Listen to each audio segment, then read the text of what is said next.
let's start here, Leigh. Let's start with Tony Robbins. Papa Tony, Anthony Robbins, the OG personal development guru. So we've just finished 4 days. We're back at home after 4 days in Sydney with Tony Robbins, but also before that, we did our 3-day course. And also before that, we did the UFC. So we're coming into this podcast with some great energy, some really good energy. Energy is the game. I just finished the coaching call with my coaching group, the Accelerated Mentorship Program. Just finished a really high energy call with those guys this morning, bringing the energy forward from the Tony Robbins experience. So yeah, how did you find it, Leigh? How did you find the Tony Robbins experience? How are you feeling this morning after the cool down period?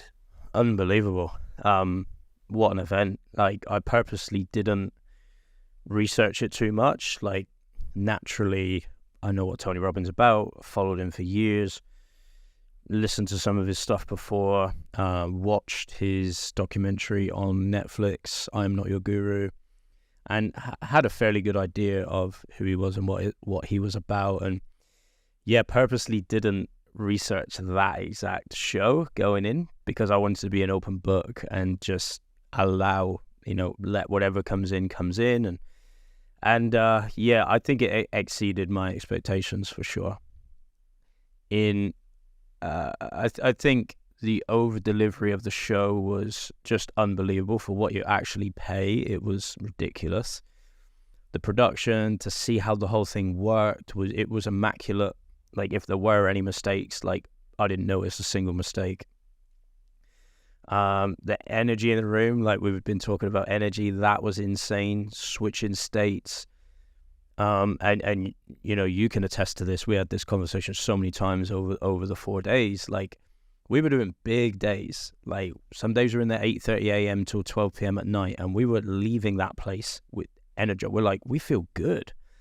And even the next day, we'd be up super early, 5:30, 6 a.m., and we're still feeling good. So that was a testament to how well that thing was run and the switching between states. But oh man, like, just off the top, like, yeah, what a show. Like, highly recommend anybody doing it. And yeah, I've come away with a ridiculous amount of stuff. What about you? Yeah, same.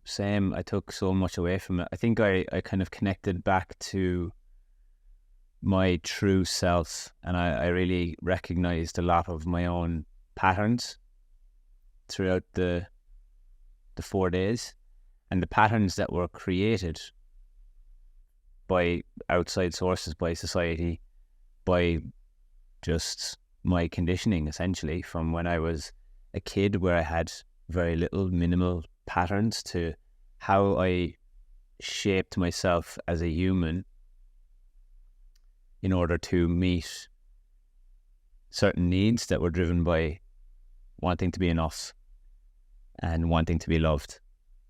So to really just break that, and I think, yeah, the physiology side of it was huge. I think, the dancing and getting up, and I've had a few people ask me, like, what's been the one biggest takeaway from the Tony Robbins experience and the Tony Robbins event? And I think it's, to beyond tactics, there's some really cool tactical stuff that we took out of it as well. But beyond the tactics, it was the energy. Like, the fact that I need to listen to more music, the fact that I need to move my body more throughout the day. It's not enough to just go for my little run in the morning or go for my little walk in the morning and then go to the gym in the afternoon, which I'm doing a couple of times a week as well. But it's actually breaking my patterns through changing my state, which is getting up, putting a song on, and just moving, like actually jumping up and down, or like moving the body, shaking the energy out. And it's almost like it brings everything back to zero when I do that. It's like, oh, but it brings it back to zero, but with more energy. So like, I used to go around, and it's funny, right? It's ironic because it's the Unlimited podcast, right? Like, Unlimited with Leigh and Eoin, and I had a past belief, a limiting belief, that energy was limited, and that when I got into business, I felt that I needed to allocate my energy to business activities only. And I would be doing all of these biohacking exercises. You know, I'd do my breath work in the morning. I go for my run. I do my cold shower. I have my coffee with my MCT oil and bulletproof coffee and all of the things. But the most fundamental thing of all was like moving my body and actually feeling good and having good energy and shaking out certain feelings and experiences. So for me, it was a big emotional roller coaster. I feel like I have a little bit of an emotional sensory overload hangover, but I'm drawing energy from places that I didn't know I had it. And I think, like you were saying, Leigh, like we were in there for 12, 16 hours, at minimum 12 hours a day, but some days up to 16 hours, the days Tony was there. And we were, I'd say, out of the 50 hours of the event, probably moving for at least 10 hours of like jumping up and down, moving. What we also noticed, there was no breaks on the first day. There was not a break at all, like from 9 a.m. in the morning when we got in there until midnight and we walked across the fire. Not a single break. So past version of me, limiting belief self, Eoin, who thought that he'd broke past a lot of his limiting beliefs, ironically, on the Unlimited podcast, realized that I actually did have some limiting beliefs, and some of them were around energy and how I spend my time and focus my energy. So now I feel like I've got that circuit breaker, which is changing the physiology, literally getting up, jumping around, dancing, putting on a song, but on a fun song too, you know, not trying to put on this front and be cool. Like I feel like I lost a lot of that through barbering, and now I'm in the pursuit of getting it back. So thank you for that, Tony. Yeah, a lot of that resonates because a lot of the songs weren't modern songs, were they? Or they get modern in terms of the last 5-10 years, but they weren't like hits that are on the radio or the cool rap song that you're going to hear in the salon environment. So that was really cool, just to reconnect and have fun regardless. Put the facade down, have fun regardless, and tap into what is it we're actually doing here. It's frequency, it's energy, there's beats per minute, there's all sorts of things going on with that music's playing. We don't even have a single clue what's happening really inside our physiology, and that was a really beautiful thing to see everybody, and for us in particular. I think the big breakthrough for me was like a chain reaction breakthrough. So coming back to learning about my patterns and what makes certain patterns happen. So my limiting beliefs around not being good enough, having to prove worth for love, and if I'm not succeeding, I'm failing. Those were like the big things that, when I say them out, it's obvious that they're all linked. It's all a proving of worth to get love. That's essentially my limiting belief, and I saw that throughout my whole life. And I listened to Tony say this on a podcast as well. The magic that he has is he helps you to make lasting change through that. So it's not enough just to know that. I think that's where a lot of other personal development gets stuck. They can allow you to understand that. That's, I'm not going to say the easy part, but that's like level one. That's like base one, understand this. So what's next? And for me, what it actually helped me to do is forgive myself for a lot of things. One of my big themes this year is non-judgment. You know, you may have heard me say it on previous podcasts or posts that I make. It's like more judgment isn't going to solve the world's problems. Embodiment is. And my quest this year is to embody non-judgment, and not, you know, it has to start in me so I can do that for others.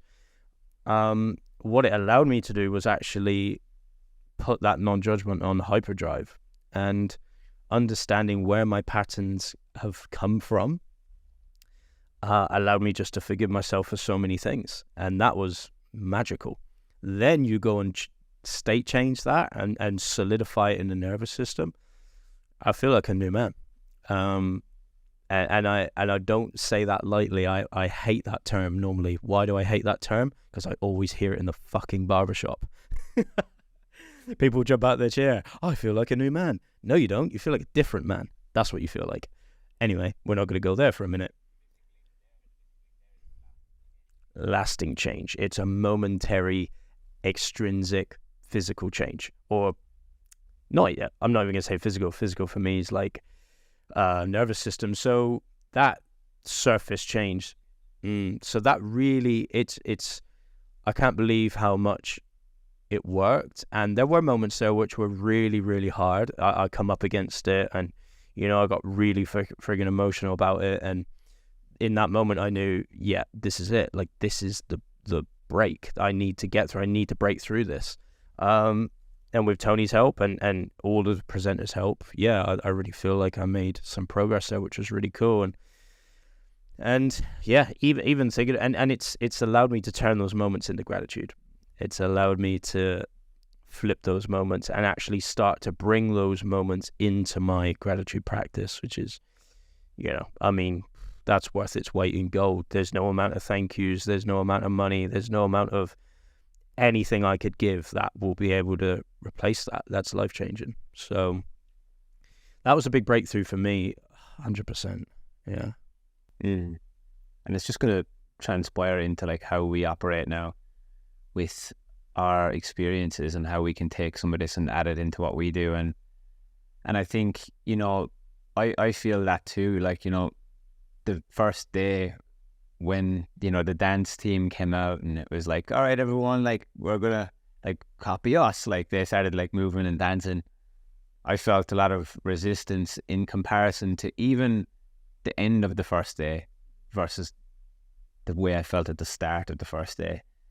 But by day 4, it was just like, what the fuck? And, the non-judgment piece really does start with ourselves. Like, if I'm judging myself for how I'm moving my body and what music I'm listening to, I'm of course going to judge other people. And it was just so refreshing to be in a room full of, it was a highly qualified room in a sense, like a lot of, quote unquote successful people in the room. But at the end of the day, our true essence is to just get back to that playful, beautiful state. And I think the lasting change really comes through the repetition, the amount of times that we did it, like he was talking about that there is only really 2 states that we have, and that's like, the high energy peak states or low energy states. And I remember on the first day he spoke into like, well, they kind of speak to 2 different things, like positive and negative, and to be in a positive state is actually intelligent. That is the intelligence. But to be in a low energy state actually really speaks to stupidity, for lack of a better word. Like, it's kind of like a stupid state to be in, because if energy is the game that we're playing, it takes energy to do anything, right? Like, we've all heard the blanket statement, what is energy? Or, our life is run by our emotions essentially, and meaning, and the meaning we give those emotions. What is an emotion? Energy that's moving. So if it's moving slowly or if it's moving quickly, it's going to feel completely different. If we're jumping up and down, and like, you can't not smile and jump up and down and listen to a song. Like, it's just impossible. Whereas, sitting at a desk doing the fucking CEO thing that I did when I first started, when I started business, thinking that everything had to be so seriously, was actually the thing that was holding me back from living in that beautiful state. And that's very magnetic. I feel like super magnetic right now, like after the event. And like, even just by being there, we got some phone calls while we were there. The conversations and things that have popped up since then by putting ourselves in that environment. And it's actually an embodiment of what we speak about in our courses. We say to people who come to our courses, you just don't know what's going to happen by being here. Because once you're here, you've connected with us, you've connected with our network, you've connected with other people.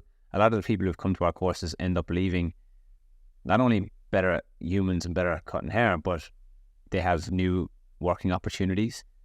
they now have a connection with us, which can, you know, open up doors for them. Because we have, like, I got off a call last night with some of the biggest names in the industry, and I haven't even spoken to Leigh about this yet because we haven't caught up about it. But even those types of opportunities, like the names that we're being associated with and linked with, and the branding by association there is huge. And it all comes from putting ourselves in the environment we choose to be in, and how we then show up in it with our emotions, with our feelings, and how we express that through our physiology. And I think the lasting change for me is really going to be created by understanding that, okay, when I recognize a pattern coming up, I know how to now change it, because we've done it so many times over the 4 days. And Tony spoke into, you know, what creates lasting change. And there's a difference between understanding something intellectually and knowing something and having it embodied and ingrained in the nervous system. And what he was doing over the 4 days, which was fucking genius, by the way, was ingraining it in our nervous system deeper and deeper and deeper. And just when you thought it was over, we'd go again. And just when you sit back down after a big session of dancing, like some of them were going on for probably an hour, like just when you think it's over, back into it again. And like that is the practical element of what happened there. You know, that was the implementation session of what was happening there. And that's what, you know, that's what creates the lasting change in humans, is pattern recognition. How do babies learn how to walk? You know, they do things over and over again, recognize the patterns. It starts with that pattern recognition, then it goes into utilizing it to our advantage. And then third level, highest level, is creating it ourselves, creating a new pattern. And now I feel like we've done it so many times that we can create new patterns. Absolutely. I know I can probably speak for you as well. I was jumping around the living room this morning having the UPW playlist on. It was really incredible. And you're totally right. Like, it's that repetition. It's like training a muscle, right? Like we have to keep doing it. And the more we do it, the better it's going to get, the stronger it's going to get, and the faster we're going to be able to flip ourselves out of it. The big takeaway from me for that, I experienced a very similar thing to you. But it's something beautiful to add to my practice, because I spend so much time down regulating. So I do a lot of breath work, I do meditation, I spend a lot of time bringing myself down, like down regulate, and it's strange. Like I can't say I haven't had a lot of benefit from that. I had loads of benefit from that over the course of the last God knows how many years I've been doing it. But I never really learned how to bring it back up again at will, and that it was okay to bring it back up again at will. And I'm just kind of having this revelation now, a breakthrough of like, I think it might have been hiding there beneath the surface due to that judgment piece. So, and you'll know this, Owen, we've spoken about this before. One of my limiting beliefs growing up and even coming into my adult years was taking up too much space. Like, don't be that guy, don't be too loud, don't take up too much space, and, you know, be quiet when you need to, and don't talk to that person, and all that kind of shit, you know, which is a conditioning pattern from how to be a good human, essentially. And what I really realized in that moment is that I don't bring my energy back up enough, probably out of the fear of me taking up too much space or just being too loud. And now I'm like, fuck that completely. Like, well, we've got a gift, we've got a message, and I get to choose when I bring that state up, and knowing that it's okay to bring that state back up. Super powerful. I think that's going to be really powerful for me moving forward. And again, the only way I can do that is just to not judge it, non-judgment, get out of that frame, change the state. Fantastic. We're back again. That's what brings the power back. You know, that brings the control back into our own lives, because I feel like we went through a big, you know, universal shift of energy in the last like 4 or 5 years due to like the circumstances and what happened in the world. And I think, you know, listening, we were all very closely listening to what was happening in society because of how it was affecting our lives at that time. And like that actually bred such an energy pandemic. Like everyone's walking around in low vibrational states, thinking that the world is like, just is that's just what is. And I think we have access now, like, to so much abundant energy, like, you know, unlimited energy, really. It's at our own will. Like, we can choose to do it if we allow ourselves to go there. And you know, something for me was letting go. Like, I really struggled to let go and just be myself out of fear of judgment, even listening to certain music. For example, like I was listening to the UPW playlist this morning when I was out for a little run.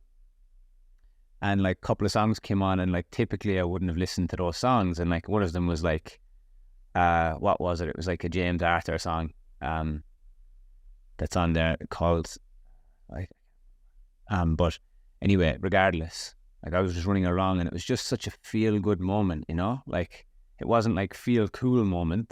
It wasn't like a feel like cool and like really be mechanical with my running so that everyone thinks that like I'm somebody that I'm not. Like, that was actually meeting my need for significance. So, and my need for certainty, which was a big thing as well, taking all those human needs out of it. Like, that was like one of the biggest things that I shared with the guys this morning in my coaching group. I went really deep on that with them, and like, I think it was probably one of our, I'm going to say it was probably our most powerful group coaching call yet, because of the energy that we brought to it. And that's a choice. And, you know, a lot of people will like that, because to tell people that they have free will these days is actually quite offensive for some people.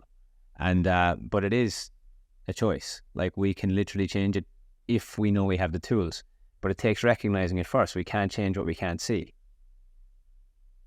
So if we can't see it, then we can't change it. And I think I saw a lot of things about myself and other people. Like, you know, I was learning from observing other people in the room, and, you know, I was seeing some people that were really stiff and some people that were really just, even before the event started, like, there was one lady, she was standing in the back of the room and just in her own bubble, in her own world, flowing with how she felt. And, you know, at a certain point in time in our lives, we've just been told to not feel a certain way because it's not accepted by society. But that's such a good point. Like, the down-regulation is kind of like a hypey thing right now because of all the stress that's going on in the world as at large. And, you know, there's a lot of tools being spoken about to do that, to, you know, train our immunity and train our nervous systems. But there's no duality in that. It's like, it's only one side of the coin. You're totally right. I think, speaking to like stress state, you know, like you were saying there, through society and how we've been kind of treated over the last 5 years or even 10 years, like, being in a heightened stress state is different to being in a peak positive energy state. They're both upregulated. They're just different. And I know I'd much prefer to be in peak positive emotion state. And I think that's what I've been missing from the last 5 years of my development, is I've put so much focus on the down regulation that I was missing the choice to upregulate again in a positive peak state. And I think it's going to be a bit of a super tool, to be honest. Yeah, I don't want to let go. And surprise, surprise, like, guess what happens when you do that? You make more money. Like, Tony Robbins is probably one of the richest men on the planet. Like, he had a stadium of 9,000 people coming there to like spend 10 hours dancing, you know? And for the person who's stuck in their head, that would have seemed like, there must have been times where it's like, what the fuck's going on here? Like, why am I not learning about business? Like, but without first putting our own oxygen mask on and sorting out our states and what controls us, you know, one of the things he spoke into was, you know, our emotions and the meaning that we give to things is what controls our lives. And what emotions were we feeling when that was happening first versus at the end? Different spectrum. I think even for us, like, as, you know, for our relationship, I think it was even such a huge pivotal moment because we got to see each other in that playful state. Like, we would never really do that. You know, like, there's been times where, you know, we would very rarely even speak to each other before we go and do a class because we're just conserving energy. But I think that's a limiting belief, that we need to conserve energy. We can give more and more and more of it. Like, And the more we give, the more it grows. And like, the reason I bring up the money thing is because it might seem a little bit fluffy and woo-woo, but like Tony Robbins isn't giving this advice out for no reason. And quite often it's the advice that we think isn't the thing is actually the thing. You know, it's the simplicity, and it's removing the complexity. And it's doing the things, again, we speak about it, and it's Alex Hormozi quote: if most people did the things that they think they're too cool to do or too good to do, they'd be way more successful. And I think that right there is an example of that. Like, most people would look at that, I know in our circle, they just look at it and be like, what a load of shit, like, what are those boys doing? But it's in that moment you got to question yourself, okay, do I think I'm too cool to do these things, and is that going to get me to the next level? And it's probably a yes to both of and those. You know what, like, and to add to that, like, to reframe that now, like, with the lens that we have, those people aren't in our circle if they're thinking that. They're actually not even in our circle. Like, because another interesting thing that's happened lately from starting this podcast again is, you know, mixed reviews. And that's okay. It's totally fine. You know, we're not like in it for the opinion stuff. We're speaking our truth, and sometimes our truth can be quite reflective for other people. It can be quite threatening actually to other people, because it reflects to them where they're not living in truth. And, you know, we're not doing this from a place of ill intent, but our content is equally to disqualify people as it is to qualify people. So our content is out there to equally cut out the people that could potentially ruin an experience for us, because the naysayers are not going to pay $3,000 to come to a course, because they're stuck in their patterns, and that's their thing to deal with first. And like, we want highly qualified, impactful experiences.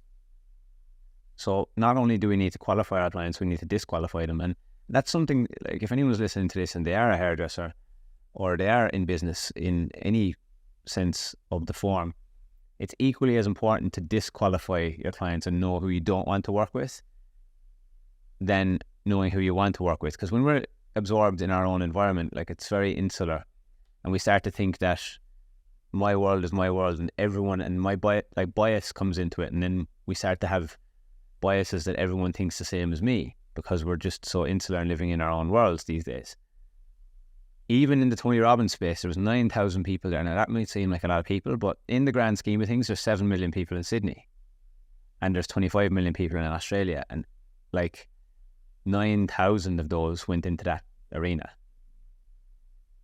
And there probably was another 9,000 that were saying, what a load of shit. So we're not in the game of looking for their approval. Like, and that's the thing with our content now. It's like, okay, well, sometimes the disapproval or the resistance, there's no duality in it, because they don't see the impact. I had this conversation yesterday at an event we went to, and I actually love the resistance now, because it's the mirror to show where people may be stuck.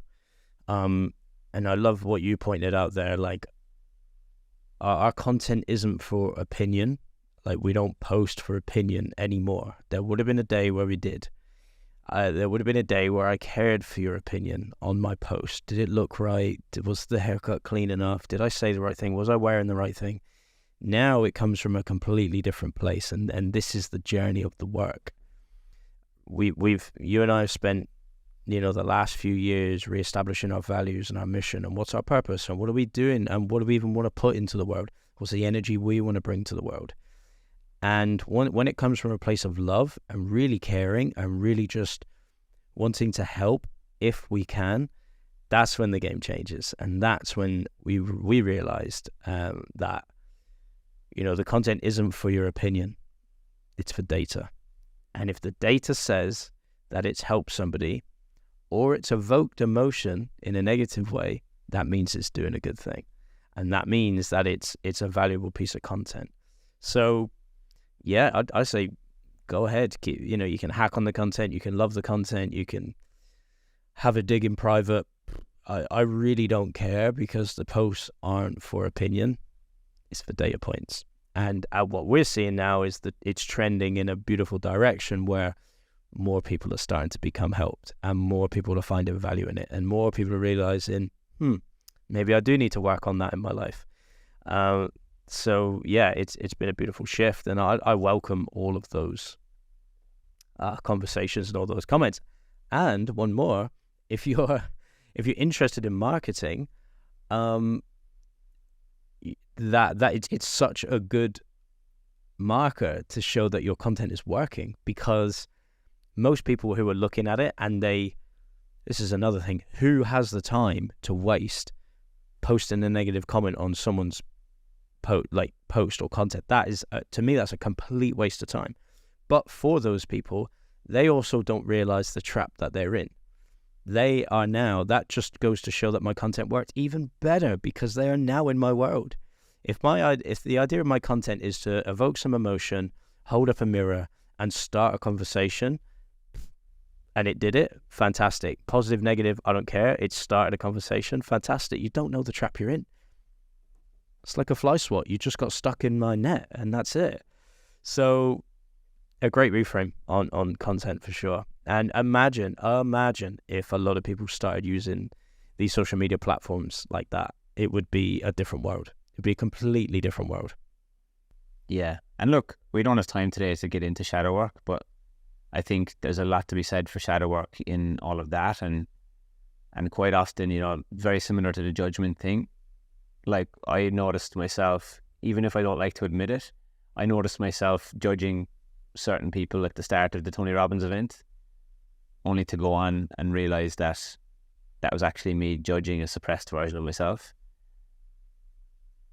And I still do it, and I do it. Like, I talk shit about people, and I do these things from time to time in order to meet my own human needs of feeling significant. And like, it's just not a healthy way for me to live, because ultimately it's stupid. It's like the low energy state of stupidity again, because I'm actually living a life where other things control me because of how I view myself through the concept of self that I created, my presented self to the world. Like, it's a large conversation. It's a large conversation. And like you were saying, Leigh spoke beautifully at that event yesterday, Disrupting the Hair Industry. Said what he needed to say, stood in his truth, spoke authentically. He went to hand the mic to me. I was like, I don't have anything to really say, like, because we don't have enough time. Like, it's a much larger conversation, and that's why I'm so glad that we're back on the podcast. And plus, I don't want to bring biases into it either. Unless I'm asked the question, I'm not just going to start projecting, because I don't make things mean stuff about me anymore. And that's been a recent revelation that I've had. It's like, one of Hannah's coaches, Felicity Morgan, she's fantastic. She posts stuff, and she gets reactions too, adverse reactions. And she came back and said on one of her posts, thousands of people were able to scroll past this and not make it mean something about them, and I trust that you can do that too. Look at things from an objective lens, not a personal lens. Like, take the information and learn and use it to your advantage. Ultimately, whether the content is positive or whether the content has an element of negativity in it, what are we trying to do? We're speaking to emotion. What is motion? Energy in motion, and energy is what creates change. And without emotion, we can't change anything.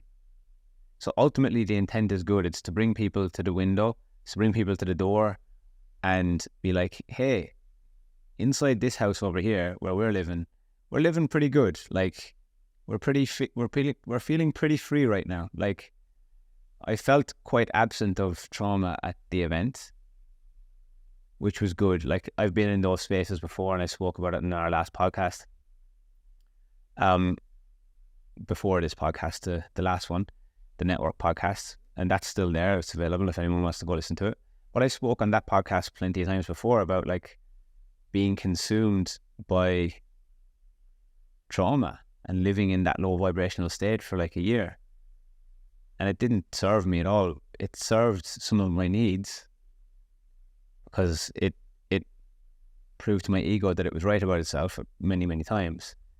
But I felt quite absent of it at the weekend, and I think, you know, if we were to observe what Tony does and why he does it, like, nothing is by chance. Like, there's nothing by chance. Everything makes sense, and it's all there for a reason. And I think, you know, like, we're taking that approach and that lens to our business now as well, and like what we do through our content, what we do through this podcast. Everything's got a purpose, you know. Like, we're not doing this for, you know, a reason without purpose. It just doesn't exist in any of our posts. It's not done for vanity metrics, and I think that's where a lot of people go wrong. Is like, a lot of people, again, like I said, they use these things for opinion, not data. And when you're using it for opinion, there's going to be vanity in it. And if you can't work out the purpose of a piece of content or a post, anything, the single flatliner, the single thing that's going to fix all of that, which can preserve the beautiful state, is curiosity. Get curious. If you're not curious and you just jump to conclusions and then you want to react and project, I'm sorry, but that's a low vibration way to live life. That's a low energy way to live life, and it's going to slow you down, and it's going to get in the way of the life you actually want to live. Now, if you've chosen that that's the life you want to live, if you've consciously chosen that you want to live in a low vibration, negative state for your life, and that brings you joy, fantastic, go ahead. But if you don't, get curious, because curiosity flatlines a lot of things. Instead of jumping and saying, oh no, oh you can't say that, or you can't do this, get curious, ask a question. How did you come to that conclusion? What do you mean by that? That's an interesting outlook. And what that does, it does two things. It gives you the moment, it gets three things. It gives you a moment of humility, it gives you a moment to learn, but it also keeps the love in it. And that's massive, because what we do when we judge and we jump to the negative is we actually pull the love out of things. We say, I don't think that person's right. You don't deserve love. And then that can start off a chain reaction for a lot of people. Whereas if you just get curious, how did you do that? You're still a valuable human.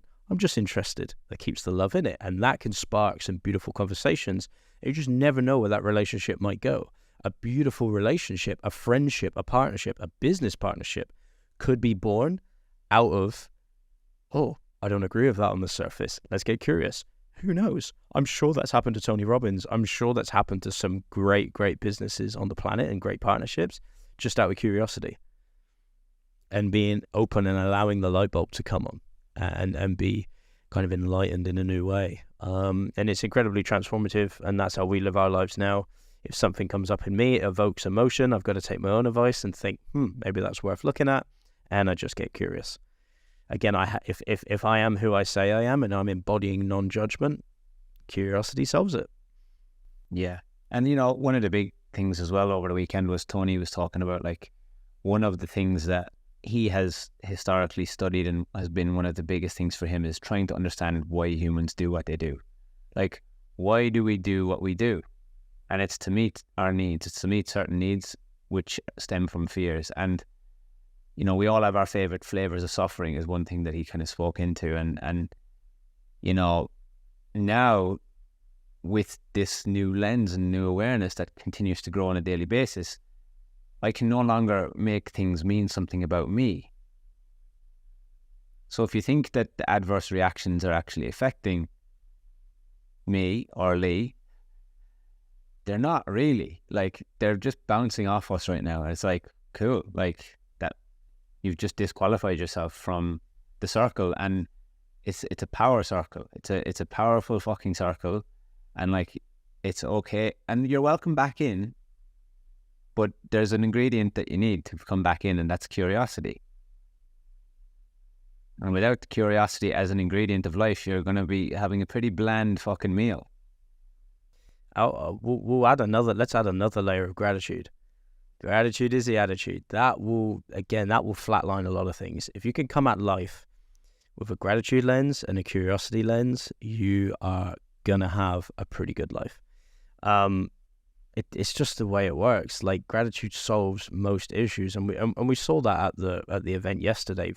Fantastic event, by the way. Like the whole idea of it, and the conversation, and the icebreaker on that conversation was fantastic. But one thing that no one talked about, nobody in that room spoke about, was gratitude. And I think it's a missing piece to our puzzle. We spend so much time in a negative state, in a low vibration state, in a low energy state, that we actually forget that gratitude is a thing. You know, and let's talk about our industry, the hair industry.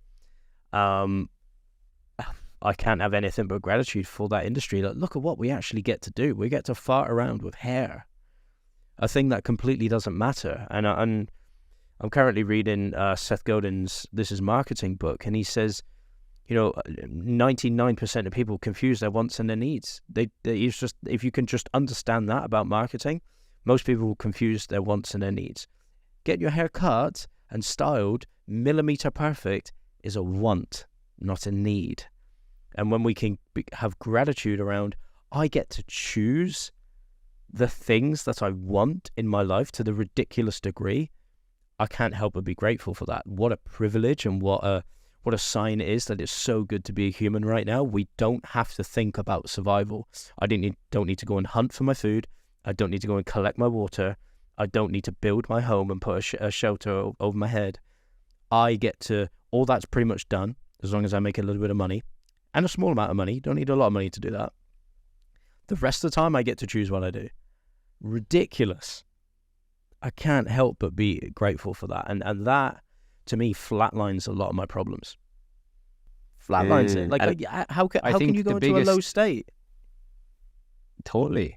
I can't agree more. And I think the biggest killer of gratitude, or the biggest obstacle for gratitude, is comparison. Because we're always comparing up.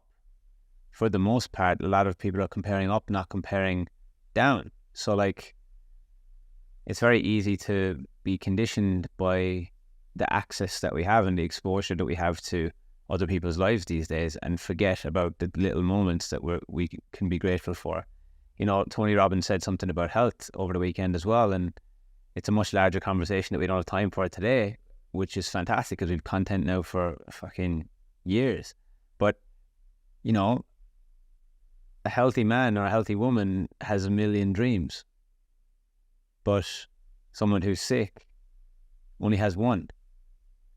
And, like, to be arguing and then to be deceitful and to be negative about shit, it's just not even worth the time. No. And one of the other things that I love that he said was, you know, negative is always there. It can always be found, but so can positive. And that's gratitude. That's, if I look around, I can find negative. There's negative things right now. I could pick loads, but I could also pick the positive. They are both always in your grasp. And it's just, which one do you want to choose? And that's where conscious choice comes in life design. And that's the hurdle for a lot of people. Can you get past that? You know, struggle is always going to happen. Life, you know, life is, the Buddhists say life is suffering, but not if you don't choose it. It doesn't have to be suffering all the time, and you can choose otherwise. The way that I like to think about it is, suffering is inevitable. There is going to be shit, and that's just life. But you can choose high energy, high vibration, and break through it. And you can also choose curiosity and gratitude. And you can choose consciously to look for the positive. Now, that's not a distraction, and that's not a gloss over. It's actually controlling your environment and controlling your emotional state and retraining your body to see the good in the world. And that's the most powerful thing. That's kind of like a life upgrade for most people. I think if we start there, we start to cure the world. And, you know, I think human life maybe is just a series of curings. Like, maybe we will just be forever trying to cure ourselves. But I think we can get there for sure. Yeah, and like I said it earlier, it's like one of those is intelligent and one of them is stupid. Like, to choose negativity is stupid, when positivity is also a choice. Like, I think a lot of people, that's the thing. And a lot of people will choose negativity again because it's their set point, it's their comfort zone. Like, when we start looking at the cycles of where people are at and their human needs, Some people get stuck in some pretty sticky cycles, and negativity is their set point. So if negativity plays into their stress relief cycle, they will always choose negativity because it serves a certain part of their human needs, which is relief, which is ease, and forgetting that, it doesn't have to be that way, and that collectively brings energy down. We all have our favorite flavors of suffering. That's one big thing that has stuck with me. And, to really look at things from that grateful lens, not looking up, not getting stuck in comparison. I feel like a lot of the time in the hair industry, people are stuck in comparison, thinking that the happiness or the joy or the fulfillment is always somewhere else and not with me. And I think that's also a conditioning pattern that's bred into us based on where hairdressing is placed in society. And that can change, and it starts. I think the main theme of this podcast is going to be, how, the energy needed to change your life, because it will change your life. And this is for us is accountability now, because we've spoken about it. And it's like, we can't, we're going to have days as well, and we're going to recognize where we're lower energy. We're going to recognize where we're, higher energy. But it's now having the tools to be able to change that and to be in control rather than letting our environments control us, because if we're controlled by everything that's around us, we're never going to be content, or we're never going to be joyous, because we might actually be meeting our favorite flavor of suffering. And, one that I wrote down was overwhelm. Like, my favorite flavor of suffering is overwhelm, so I'll do everything in my power to feel overwhelmed. And I think to be able to see that in myself now, I'll be able to see that in other people and help them break through that pattern and break through that fear and move into a state of power. I think a beautiful way to wrap this up is kind of on that point of what you're talking about is you have to participate in your own savior. Like, if you're not willing to look in the mirror and really look at yourself and think, well, what states am I choosing, and what is this doing for me? I don't know if much is going to change, really.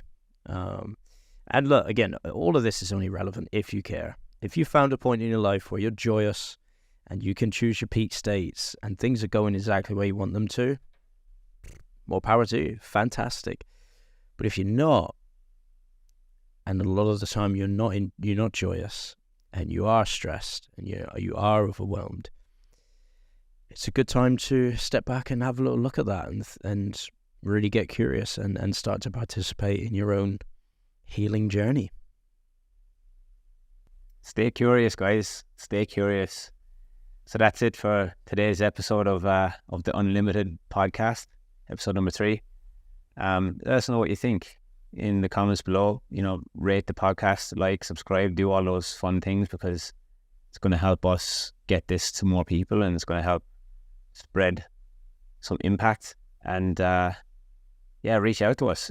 It doesn't have to be on comments, but spark up some conversation, get curious, ask some questions, and we'll be more than happy to serve and help. Fantastic. Thanks for listening. Thanks for watching from wherever you are in the world. And after this podcast, guys, I would encourage every single person to go and put a song on, one of your favorite songs that gets you going, and just move. Like, start jumping around or doing some crazy shit, because you'll thank yourself for that. All right. I'm off to go and have a dance. See you later. Peace. Thanks, guys. Bye-bye. Bye.